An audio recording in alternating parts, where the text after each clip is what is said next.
कथा में नहीं है तो महाराज आप चाहे 3 घंटे नहीं 30 घंटे बैठे रहो, आपको कथा का 1% भी फल नहीं मिलने वाला है। और यदि मन आपका यहां पे है तो आपको पूरी पूरी कथा का फल मिलेगा। तो मुझे आपका मन चाहिए, अपने मन को बिहारी जी के चरणों में बांध दो, फिर आप कहीं भी जाओ कुछ फर्क नहीं पड़ने वाला। फिर यदि आप 10 मिनट के लिए यहां से वो महाराज बगल वाले डिब्बे में दुकान में भी जाओगे तो आपका ध्यान ये रहेगा, अरे कथा शुरू होने वाली, कथा का टाइम हो गया है, अरे भैया जल्दी जल्दी जल्दी जाना है, कथा का टाइम हो गया।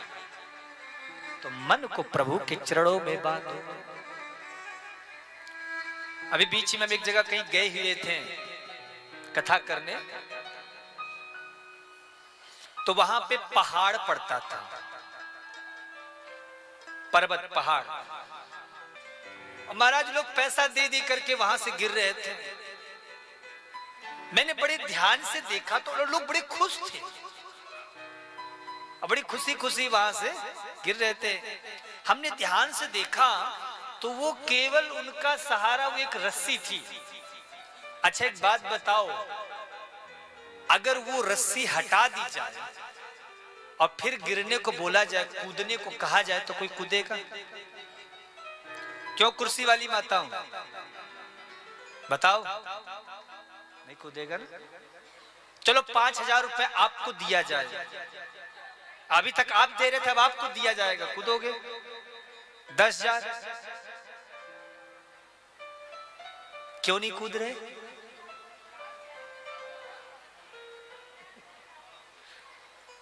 महाराज वो रस्सी बंधी थी, उस रस्सी के भरोसे हम पैसा दे दे करके कूद रहे थे, परंतु वो रस्सी नहीं है, इसलिए महाराज वहां से कूदने में डर लग रहा है, नहीं कूद रहे। क्यों? क्योंकि हमें पता है कि रस्सी ने प्राण पखेर उड़ जाएंगे। इसी प्रकार से जब आप ठाकुर जी के नाम की रस्सी अपने शरीर से, अपनी आत्मा से बांध लोगे, फिर दुनिया की कितनी भी ऊंचाई से तुम कूदो, कभी तुम्हारा बाल बांका भी बिगड़ने वाला नहीं। इसलिए ठाकुर जी के नाम की रस्सी, ठाकुर जी के महाराज भजन की रस्सी, उसकी सत्संग की रस्सी को अपने शरीर से सदैव बांधे, फिर उसके बाद आप जो कुछ भी करोगे आपको पता भी नहीं चलेगा। और देखो माताओं, अब 7 दिन का आपका और मेरा एग्रीमेंट हो गया है। क्या हो गया? एग्रीमेंट। अब 7 दिन तक तो हम आपको कथा सुना के ही माने, इसलिए चाहे जैसे भी सुनो, सुनना तो है। इसलिए पूरे मन से, एकाग्रता से इस कथा में आनंद के साथ हिलोरे लेना है, गोता लगाना है। बोलो जय श्री कृष्ण।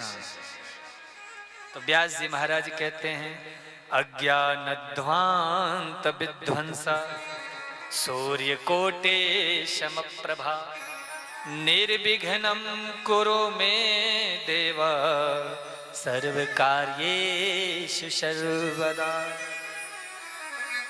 ये कथा अज्ञान रूपी अंधकार को दूर करने वाली है। हमारे भीतर जो अंधकार बैठा है ना अज्ञान के वेश में, महाराज इस अज्ञान के अंधकार को दूर करने के लिए यह कथा सूर्य के समान है। जैसे सूर्य के प्रकाशित होते ही अंधकार छट जाता है, इस तरह से भागवत के प्रकट होते ही अज्ञान का विनाश हो जाता है। इस भागवत का पहला श्लोक है, आप जरा ध्यान से सुनना। सच्चिदानंद रूपाय विश्वोत्पत्त्यादि हेतवे। पहला श्लोक। आप भी इस श्लोक को चाहो तो अपनी डायरी में रजिस्टर में नोट कर सकते हो, और घर में जब आप ठाकुर जी का पूजन अर्चन वंदन करते हो तो इस मंत्र का उच्चारण कर सकते हो। सच्चिदानंद रूपाय विश्वोत्पत्त्यादि हेतवे तापत्रय विनाशाय श्री कृष्णाय वयं नुमः। इस श्लोक के 4 चरण हैं।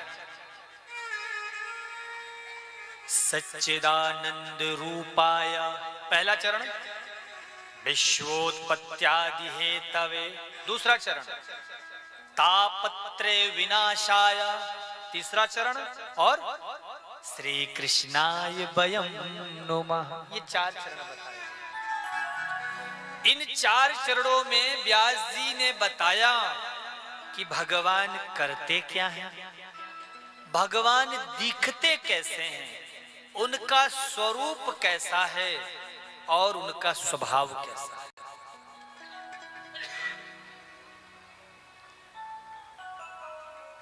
इन 4 चीजों के बारे में बात की गई।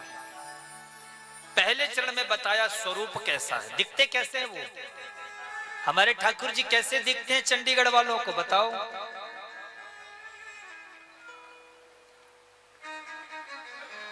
दिख रहे हैं ना कि नहीं दिख रहे अभी तक? चश्मा लगता हो तो लगा लो ठीक से। कैसे दिखते हैं हमारे ठाकुर जी आप लोगों को, है ना? सच्चिदानंद रूपाय, सच्चित और आनंद स्वरूप है हमारे सरकार। सत कौन है?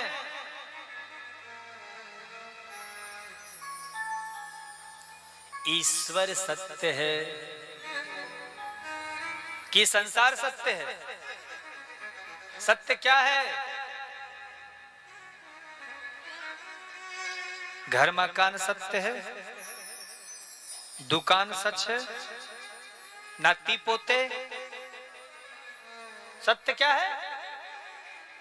सत्य प्रथम सत्य परम सत्यम सत्यस्य योनिम निहितम च सत्ये सत्यस्य सत्यमृत सत्य नेत्रम सत्यात्मकम त्वां शरणं प्रपन्ना।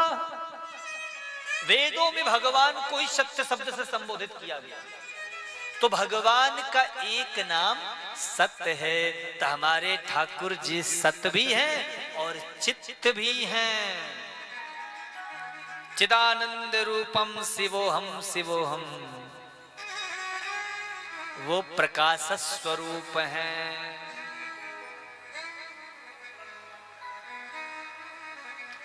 भैया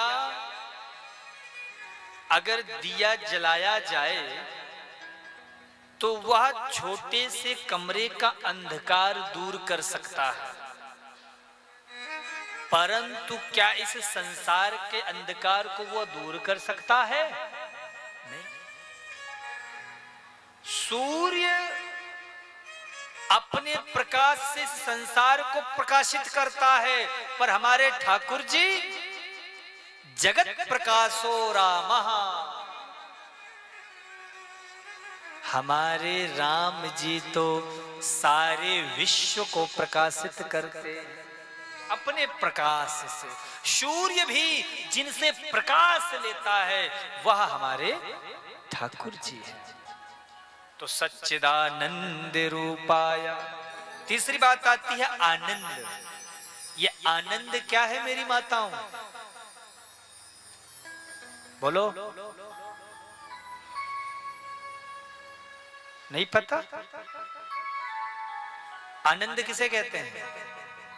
क्या बढ़िया बढ़िया भोजन कर लो उसी का नाम आनंद है? तो बढ़िया मर्सिडीज ऑडी में महाराज घूमो उसका नाम आनंद है? या लंदन, फ्रांस, रोमानिया, यूके वहां घुमा तो आनंद? आनंद क्या है? आनंद किसे कहते हैं? मेरी माताओं, आनंद बाहर होता ही नहीं है। आनंद कहां है? आनंद कौन है? आनंद के दर्शन कैसे होंगे? बोले सच्चिदानंद रूपाय। आनंद तो महाराज साक्षात हमारे प्रभु, हमारे सरकार। आनंद कृष्ण का स्वरूप है। तो जो सुख के धाम हैं, आनंद के स्वरूप हैं, सीकर ते त्रैलोक्य सुपासी, जो महाराज जिनकी कृपा के सीकर, सीकर समझते हो क्या होता है? सीकर जानते हो किसे कहते हैं? पानी के एक लोटे में, कलश में जिसमें पानी भरा हो, उसमें एक उंगली डाल दो, उसके बाद वो एक बूंद हाथ से उंगली से टपकेगा, उसको ले करके और जब आप किसी के ऊपर छींटे की तरफ प्रयोग करोगे तो उस छींटे से वो जो निकलते उसी को सीकर कहा गया है। वो कितने सारे सीकर उसमें से निकलते हैं। तो जिनके कृपा के स्वरूप फलतः सीकर मात्र से पूरा संसार आनंदित हो जाता है, उनका नाम सो सुखधाम राम असनामा। तो महाराज आनंद के स्वरूप हमारे सरकार हैं। तो जो सत्य स्वरूप हैं, चित्त स्वरूप हैं, आनंद स्वरूप हैं, जो ये सच्चिदानंद है, ये करते क्या है? बोले विश्वोत्पत्त्यादि हेतवे, ये उत्पत्ति, स्थिति, लय और प्रलय कर देते। पर ये संसार की उत्पत्ति करते हैं, इनमें इनकी ममता नहीं है। कोई यदि अपनी चीज हो जाए तो कितना मोह हो जाता है, कितनी ममता होती है, ये मेरा है ना? पर विश्व की उत्पत्ति की उसकी ममता नहीं है। पालन करते हैं, इसका अभिमान नहीं है। हम महाराज 2-4 लोगों का पेट क्या भर देते, अभिमान आ जाता है, हमारे बिना तो घर चल ही नहीं सकता, हम कर रहे हैं, हम ना होते कुछ नहीं होता। पर ठाकुर जी पालन करते, उसका अभिमान नहीं है, और अंत में संहार कर देते हैं, उसका शोक भी नहीं है। तो ना ही ममता है, ना ही अभिमान है, और ना ही शोक है। इनका काम क्या है?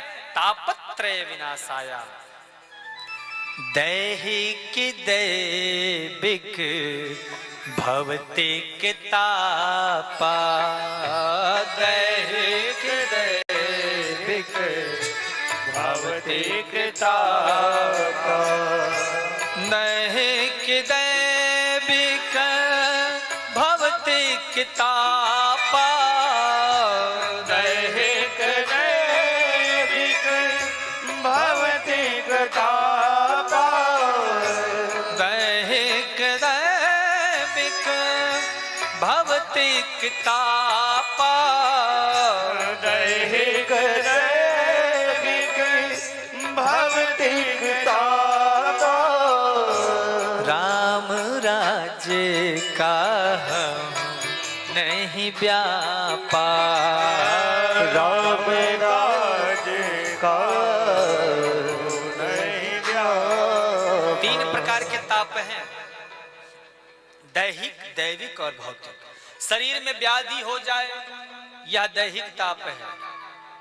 भौतिक, संसार के कारण दुख, उसे भौतिक ताप कहा गया। और दैविक, भूकंप, सुनामी इत्यादि की आपदा को दैविक कहा गया। ये 3 प्रकार के ताप हैं। परंतु जो इन तीनों तापों को विनाश करने का सामर्थ्य रखते हैं, ऐसे यह हमारा तापत्रय विनाशाया। 3 प्रकार के ताप गाए गए हैं, और इन तीनों तापों को जो नष्ट करने वाले हैं, उन श्री कृष्णाय वयं नुमः, उन भगवान श्री कृष्ण को हम बारंबार प्रणाम करते हैं, नमन करते हैं। भगवान की बड़ी महिमा गाई महाराज।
आप सभी श्रद्धालु श्रोताओं से, दर्शकों से एक ही मेरा आग्रह है कि गौ सेवा से जुड़ें। जिस घर में गौ सेवा होती है, निश्चित आप सत्य मानो देवता पितर सब उन पर कृपा करते हैं और वह घर हमेशा प्रसन्न रहता है। जो प्रकृति से भी कुछ नहीं लेती, आज हर मनुष्य उस गाय के साथ खिलवाड़ कर रहा है। इसलिए मेरे सभी दर्शकों से ये प्रार्थना है कि गौ सेवा अवश्य करें। मेरा एक छोटा सा मात्र एक यही प्रयास है कि एक भी गाय की मृत्यु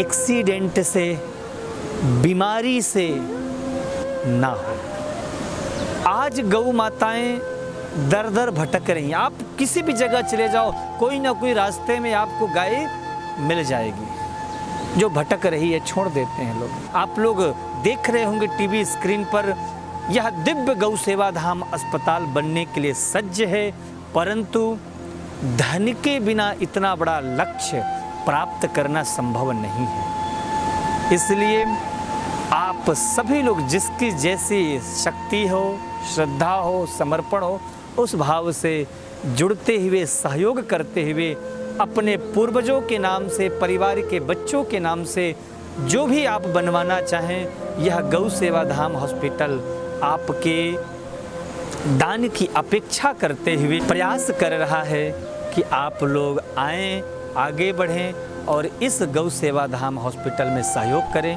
यह चित्रकूट की पावन धरा में निर्मित हो रहा है, इसलिए हम सबको आगे बढ़ कर के और सहयोग करना चाहिए।